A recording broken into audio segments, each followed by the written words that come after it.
আজকে 2 সেপ্টেম্বর সোমবার 2024 সাল কলকাতার সাউথ অফিসে অনুষ্ঠিত হলো চ্যাম্পিয়ন ডে সেলিব্রেশন। এই সেলিব্রেশনে গত মাসে যারা গিয়েছিলেন সুইজারল্যান্ড, কলকাতা এবং আশপাশ থেকে, তাদের মধ্যে কিছু মানুষ আজকে এসছেন। তাদেরকেই প্রথমে সম্বর্ধনা জ্ঞাপন করা হলো, তারপরে তারা একে একে বললেন তাদের অভিজ্ঞতার কথা। আমি কমল অধিকারী, আসুন আমরা সবাই শুনি তাদের মুখ থেকে সেই অভিজ্ঞতার কথা। আজকে অনেকদিন পর আবার এসছি আমরা, প্রায় 6-7 দিন হয়ে গেছে, তাই তো? এক সপ্তাহ হতে চললো। আর গত মঙ্গলবার এসছি আমরা, আজকে সোমবার। মানুষদা এসে গেছে। মানুষদা লেটেই আসে, এই জন্য মানুষদা বিখ্যাত। মানুষদা যেন জোরে ক্লাবিং একটু আসে, অনেকে তো সেটাও আসে না। কি যাই হোক, আমরা খুব মজা করেছি এবং 6-7 দিন পরে আবার সেই জায়গাটা ফিলিংস হচ্ছে যে আমরা মনে হয় এখন ওখানেই রয়েছি, সুইজারল্যান্ডে আছি। তো থ্যাঙ্কস ভেস্টিজ ম্যানেজমেন্ট এবং থ্যাঙ্কস আমার আপ্লাই মিস্টার দেবকুমার। আমি সবাইকে রিকোয়েস্ট করবো নিজের আপ্লাইয়ের জন্য আবার জোরে ক্ল্যাপিং দেন, জোরে ক্ল্যাপিং। এখন বোঝা যাবে না, যখন বাইরে যাবেন বোঝা যাবে। আমি সুন্দরবনের প্রত্যন্ত গ্রাম আমার, সেই গ্রামের নাম, ওখানে যেখানে যেখানে পাহাড়ে মাউন্টেনে উঠেছি 108 বার করে নাম জপ করেছি আমার জায়গার নাম, যেখানে আমার জন্মস্থান। কেন না, সেই দিন জন্মেছিলাম বলে আজকে ওখানে যেতে পেরেছি। এবং সর্বোপরি সেখানে নিজের বাবা মার নামও জপ করেছি, নিজের আপলাইনের নাম, এবং যিনি আমাকে গাইড করেছেন। কারণ প্রত্যেকটা জীবনের প্রত্যেকটা মুহূর্তে আমাদের মেন্টর লাগে, গুরু লাগে, যারা আমাদের সেই অন্ধকার রাস্তাটাকে অতিক্রম করে দিয়ে যায়। তো আমাদের ভেস্টিজের প্রত্যেকটা আপলাইন, তারা কিভাবে আমাদের জয়েনিং করেছে, কি বলেছে আমরা কেউ বুঝেনি, বুঝবো যেই দিন আমরা সফল পাবো। তো আমার 2012 সালে জার্নি শুরু হয়। একটা প্রাইভেট ব্যাংকে জব করতে করতে এখানে সন্ধান পাই এবং সুন্দরবনের প্রত্যন্ত গ্রাম থেকে শহরে আসা একটাই কারণে, জীবনের স্বপ্ন পূরণ করবো বলে। কিন্তু স্বপ্ন কখনো ছিল না যে পাসপোর্ট করতে হবে, বিদেশে যেতে হবে। এটা ভেস্টিজে আসার পরে প্রথম দেখা শুরু করি। আর 2015 সালে প্রথম আমার থাইল্যান্ড ফুকেট ফরেন ট্যুর দিয়ে ভেস্টিজে জার্নি শুরু হয়। আর সেদিন থেকে বুঝেছিলাম ভেস্টিজে কাজ করতে হবে একটাই কারণে, বিদেশে যাওয়ার জন্য। তো বিদেশের যে কালচার, যে অ্যাটমসফিয়ার আমরা পাই, সেটা যদি আমরা এখানে এসে আমাদের বর্তমান জায়গা বজায় রেখে, তাহলে এত অশান্তি, এই যে চারিপাশে এত আন্দোলন হচ্ছে এখন, এই আন্দোলনটা ওখানে নেই। আমরা কোনো রাজনৈতিক ঝান্ডা দেখিনি, কোনো আন্দোলন দেখিনি। লাস্ট যে আমরা ফরেন ট্যুর করে এলাম 7 দিন, আমরা মনে হয় আমরা সত্যি হেভেনে ছিলাম। লোকে বলে যে আর্থ অফ হেভেন, সারা পৃথিবীর স্বর্গ কেন বলে? যারা যারা গেছে এরা বুঝতে পেরেছে, যারা যাননি যাওয়ার জন্য তৈরি থাকে। কারণ আমি যখন জয়েনিং করি তার আগের বছর ভেস্টিজ সুইজারল্যান্ড ট্রিপ করে, আর সেদিন থেকে পোস্টারে দেখতাম, ট্রাভেল ফান্ডের পোস্টারে কোথায় আছে? সুইজারল্যান্ড। সেদিন থেকে মন সঁপে দিই যে সুইজারল্যান্ড যেদিন কোম্পানি যাবে, সেদিন প্রথম যদি কারোর নাম থাকে সে সুশান্ত দলদারের নাম থাকবে। তো সেই দিন থেকে টার্গেট দিয়েছিলাম। আজকে যারা যারা টার্গেট দিচ্ছেন যে আপনিও সুইজারল্যান্ড যাবেন, এখন থেকে মন সঁপে দেন যে আপনার পিকচারটা ওখানে বসবে। যেদিন কোম্পানি অ্যানাউন্সমেন্ট করবে, আপনার পিকচারটা প্রথম আপনি সুইজারল্যান্ডে যে কোনো একটা পোস্টারে চেপে দেবেন যে আমিও সুইজারল্যান্ডে প্রথম যাব। তো ডে 1 থেকে আমরা গেছি ওখানে। সেখান থেকে গালা ডিনার শুরু হলো। প্রথম তো আমরা এখানে গেলাম কাতার। আর কাতারে গিয়ে আমরা মনে করলাম যে আমরা সত্যি অন্য একটা জায়গায় এসেছি শুধু এয়ারপোর্টে যাওয়ার কারণে। যদিও আমরা কাতার এয়ারপোর্টে কখনো যাইনি, দুবাই গেছি এর আগে। বাট পশ্চিমী দেশে একটা কাতার বলে আমরা নাম জানতাম। ফুটবল খেলার দৌলতে আমরা গত বছর অনেকে জেনেছি, অনেক জায়গা থেকে দেখেছি পিকচার। বাট সেখানে যতটুকু আমরা এয়ারপোর্টের ভিউতে দেখেছি, যে তারা ওইটুকু জায়গার মধ্যে কিভাবে নিজেদেরকে আরো বেশি মডার্ন তৈরি করেছে, সেটা আমরা ওখানে না গেলে পরে বুঝতে পারতাম না। তারপর ওখান থেকে আমরা চলে গেলাম সুইজারল্যান্ডে। যখন জুরিক এয়ারপোর্টে নামলাম, ওখান থেকে আমাদের গালা ডিনার পর্যন্ত যতটুকু জায়গায় নিয়ে যাওয়া হলো, দেখে আমরা মনে হলো যে থাইল্যান্ড, যতবার এর আগে আমরা গেছি থাইল্যান্ড, মালয়েশিয়া, দুবাই, আবুধাবি, সবটাই আমাদের কাছে ছোট জায়গা। এখানে অনেক বড় জায়গা। তো যাওয়ার পরে আমরা আস্তে আস্তে গালা ডিনার ম্যানেজমেন্টকে পাওয়া শুরু করলাম। এবং ম্যানেজমেন্ট এর আগে এটা আমার প্রথম ইউরোপ ট্যুর ছিল। তো এশিয়ার ট্যুর হয়ে গেছে 5 বার, কিন্তু ইউরোপ ট্যুরে শুনতাম যে ম্যানেজমেন্ট প্রতিটা মুহূর্তে পাশে থাকে। তো একদম ডে 1 থেকে ডে এন্ড পর্যন্ত, এন্ড যেতে যেতে আমাদের সৌমেন স্যার বলছিল যে প্রত্যেকটা মানুষের, আমার নিজের পিঠে বালিশের 3 বার চাপড় দিয়েছে এবং প্রত্যেকটা মানুষের সাথে আলাদা করে কথা বলেছে। আমাদের কোনো রকম অবজেকশন তৈরি হয়েছে কিনা, কেন না আমরা ওই 7 দিন দেখিনি কোনো মানুষ একজন আরেকজনকে অবজেকশন করছে, কমপ্লেন করছে, কোনো ইস্যু নেই। সবাই সবাই নিজের কাজটাই মন দিয়ে করছে। এটা আমরা দেখে বুঝলাম যে আমাদের ভারতবর্ষে ফিরে এই কাজটা আমাদের মন দিয়ে করতে হবে। এটা কোনো সিনিয়রের কাজ নয়, এটা কোনো জুনিয়রের কাজ নয়, কাজটা আমার। তাই কোনো রকম অবজেকশন কমপ্লেন আমরা করবো না। অনেকেই আছে সিনিয়রের নামে কমপ্লেন করতে করতে 300 দিন শেষ হয়ে যায়, 65 দিন হয়তো আমরা কাজ করি, তাও কাজ করি না। তো সেই জায়গা থেকে বলবো শুধুমাত্র নিজের কাজটুকু যদি আমরা মন দিয়ে করতে পারি আমরা এখানেই, কারণ মাইন্ডটাই হচ্ছে আমাদের মেন জায়গা। যদি মন থেকে মেনে নিতে পারি আমার বাড়িটা সুইজারল্যান্ড, তাহলে সুইজারল্যান্ড। কারণ ওখানে সমস্তটা ঠিক ছিল কিন্তু জল অনেক ছিল না। যেটা সৌমেনদা বলছিল জল কিনে খেতে হতো, কেন? ওদের মাটির তলায় কোনো জল নেই, যতটুকু জল আছে পাহাড়ের মাথায় আর লেকে, পাহাড় থেকে গলে পড়লে লেকে পড়ে, আবার লেক থেকে চলে গিয়ে ওরা যখন শীতের সময় বরফ পড়ে যায় তখন ওখানে। এখন ওখানে সামার সিজন, আমরা যেখানে গেছি সেখানে ওখানকার মানুষ এখন হাফ প্যান্ট করে ঘুরে বেড়াচ্ছে আর আমরা জ্যাকেট উঞ্চিটা করে ঘুরে বেড়াচ্ছি। এটা ওয়েদারের ডিফারেন্সের কারণ, আর কিছু না। শুধুমাত্র আমরা মানসিকভাবে এই জায়গা থেকে ডিফারেন্স, যে আমাদের এখন আমি চেঁচামেচি হয়, ওখানে চেঁচামেচি হয় না। কেন চেঁচামেচি হয় না? আমরা অবজেকশন করি, একটু আগে বললাম, ওখানে কোনো অবজেকশন নেই। লোক সংখ্যা কম, প্রায় 80 লক্ষ মতো লোক, যা আমাদের শুধু সাউথ 24 পরগনা রয়েছে। ওখানে ফলে কি হয়েছে, হ্যাঁ মানে অনেক লোক সংখ্যা, খাবার কম, জায়গা কম। ওখানে জায়গা বেশি, লোক সংখ্যা কম, খাবার অনেক, মানে ন্যাচারাল। ওরা কারণ এখানে সে কমপ্লেন করছে না, যা আছে, এবং ওরা খুব পিসফুল, যে যেটা পেয়েছে সেটার সঙ্গে মাল্টিপ্লাই কাজ করতে ব্যস্ত।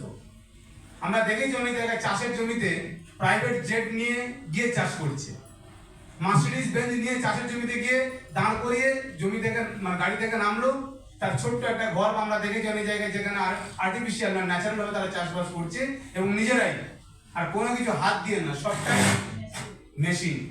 এবং এখন ওরা সামার সিজনে জাস্ট আর নভেম্বর থেকে ওরা যে সিজনে ঢুকবে সেখানে ওদের ওখানে যারা যে সমস্ত মানে পশুপালিত প্রাণী রয়েছে তাদের খাবার সাপ্লাই দিতে না পারার কারণে এখন ওরা ঘাসগুলোকে কাটছে। এবং কি সুন্দর একটা বর্ণনা আমরা দেখলাম যে ঘাসগুলোকে মেশিন দিয়ে কাটছে আর সেগুলোকে সুন্দর একটা প্যাকেজিং করে ওরা সেটা আবার সেটা নিয়ে গিয়ে রিস্টোর করে রাখছে, যাতে ওই সময় ওদেরকে খাবারটা সাপ্লাই দিতে পারে। আমরা অনেক কি খাইয়ে দিতাম, একটা আর্টিফিশিয়াল ভুসি কিছু খাইয়ে দিতাম দোকান থেকে কিনে নিয়ে। ওরা 100% ন্যাচারাল। এবং প্লাস্টিক, আমরা যতটুকু যেখানে যা খেয়েছি সব কাঁচের বোতলে, কাঁচের গ্লাসে, প্লাস্টিক কোনো আইটেম ওখানে নেই। কেন? ওরা আর্টিফিশিয়াল জিনিসটাকে পছন্দ করে না, সম্পূর্ণ নেচারকে ওরা সারেন্ডার করছে এবং সেটাকে রক্ষণাবেক্ষণ মেন্টালি ভাবে করছে। নোংরা থেকে শুরু করে কোনো রকম কোনো পলিউশন ওখানে নেই। এবং সব থেকে আনন্দময় জায়গা হয়েছে যে আমাদের যতটুকু যা যেখানে গেছি সবটা আমরা মনে হয়নি যে আমরা ইন্ডিয়ার বাইরে আছি। কেন? আমরা 200 জন পরিবার একসাথে ছিলাম এবং প্রত্যেকটা পরিবারের আন্ডারে 50,000 1 লাখ লোকের একটা লিডার আছে, এ স্বর্ণ। তো ফলে আমরা এতগুলো মানুষ, ভেস্টিজে 4 কোটি মানুষ ওখানে ছিল। কারণ যারা যারা ভেস্টিজে জয়েন করেছিল সবার চোখ ওই 8 দিন কোথায় ছিল? কোথায় ছিল? কেউ কিন্তু মন দিয়ে কাজটা করেনি, সব চোখ কোথায় ছিল? তার মানে আমরা একা যাইনি 200 জন। কতজন গেছি? পুরো 4 কোটি মানুষ ওখানে গেছে। একবার জোরে প্ল্যানিংয়ে 4 কোটি মানুষ। এই একটা পরিবার, যে এত বড় একটা বৃহৎ পরিবার, এই নেটওয়ার্কটা সুইজারল্যান্ডে হবে না। নেটওয়ার্কটা ওখানে কেন? ওখানে হবে না, ওখানে ঘুরতে যেতে হবে। কিন্তু নেটওয়ার্কটা কোথায় হবে? এখানে হবে। কারণ এখানে পপুলেশন রয়েছে, এখানে আমাদের কাছে ম্যান রয়েছে। সেই ম্যানের উপর আমরা কাজ করে আমাদের নেটওয়ার্কটাকে বাড়িয়ে আমরা এনজয়মেন্ট করার জন্য এবং অ্যাটমসফিয়ার নেওয়ার জন্য ওখানে যেতে পারি। তো সব ভালো লেগেছে, মানসিকতা ভালো লেগেছে, পরিবেশ ভালো লেগেছে। কিন্তু একটা জিনিস খারাপ লেগেছে, মলমূত্র ত্যাগ করে ওরা জল দেয় না। কেন? জল নেই।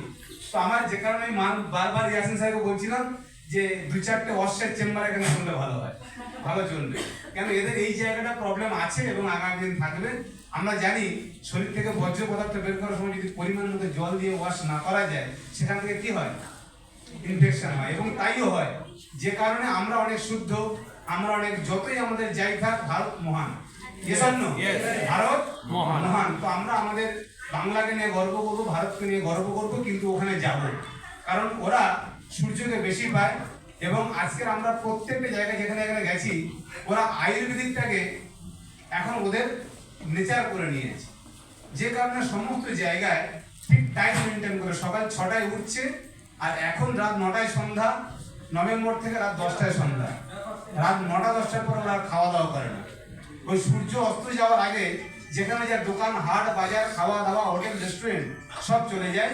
ঠিক সূর্য অস্ত চলে যাবে, সন্ধ্যা নেমে যাবে, আর কোনো জায়গায় আপনি কিছু পাবেন না।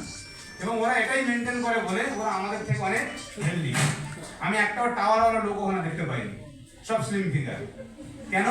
ওরা 100% মেনটেন করে নিজেকে, নেচার ওয়াইজ ওরা নিজেদেরকে প্রস্তুত করেছে। এবার আমার মনে হয় এইগুলোকে আমাদের নেওয়া। এবং এসে আমি পরশুদিন আমার সাথে একদিনের বাড়ি পুষ্টি সেখানে ঝগড়া ঝামেলা হলো। ভদ্রলোক প্যাকেট থেকে যত কাগজ আছে দেখছি, একটা করে দেখছি, মনে হচ্ছে ভালো নেই, টুক করে নিয়ে এরকম করে নিয়ে আর প্ল্যাটফর্মে ছুড়ে বেড়াচ্ছে। তার মানে বলছি দাদা, এই প্ল্যাটফর্মটা যে তৈরি হয়েছে, রেল লাইনগুলো আছে, এখানে কি মনে হচ্ছে আপনার মতো সবাই যদি 10টা করে কাগজ ফেলে, কিন্তু 1 ঘন্টা মানে 10টা করে ওয়ার্কার লেগে যাবে এটা পরিষ্কার করার জন্য? বলছে আপনি কি করেন? একটু আমাদের ভেস্টিজ ইউনিফর্ম করেছিলাম, বলছে আপনি কোথাকার উকিল? আমি মানুষের উকিল। উনি বলছে মানুষের উকিল, আর আপনি জানতে চান? বললো না, বললাম। ওরা সরি, ভুল হয়ে গেছে। ওনার নাম্বারটা নিলাম, ঝগড়া করি আর যাই করি, ওই করতে করতে ওনার সঙ্গে নেওয়া হয়ে গেছে। আলটিমেট উদ্দেশ্য ছিল ওনার নেচারটাকে আমাদের পরিবর্তন করে দেওয়া। এসছি, এটাকে করতে হবে বাড়িতে গিয়ে, রাস্তায় গিয়ে প্রতিবন্ধক তৈরি হচ্ছে এই কারণে, কারণ আমাদের এখানে মানুষ কালচার না অভ্যস্ত নয়। আমরা যদি অভ্যাস তৈরি করি তাহলে আমরাও একদিন তৈরি হতে পারবো। তাহলে ভেস্টিজ ম্যানেজমেন্ট আমাদেরকে নিয়ে ওটাই করানোর চেষ্টা করছে, বিদেশের ভালোগুলোকে যদি আমরা দেশে বর্তমান রাখি আর এখানকার খারাপগুলো যদি ওখানে দিয়ে আসি, তাহলে আমার মনে হয় এটাই আমাদের উচিত। তাহলে আমরা সবাই বদ্ধপরিকর হবো, ভারতবর্ষের ভালো জিনিসটাকে আমরা বিদেশে নিয়ে যাবো আর খারাপ জিনিসটাকে ওখানে ফেলে আসবো, আর ওখান থেকে ভালো জিনিস নিয়ে আসবো। তাহলে একটা জিনিস এনজয় করুন, কারণ ট্রাভেল ফান্ড ভেস্টিজ ম্যানেজমেন্টে পাওয়া যাবে।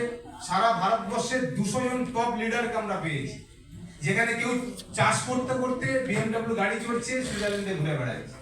কেউ আবার একটি ওলা ক্যাব চালাতেন, তিনি ওখানে ঘুরে বেড়াচ্ছেন।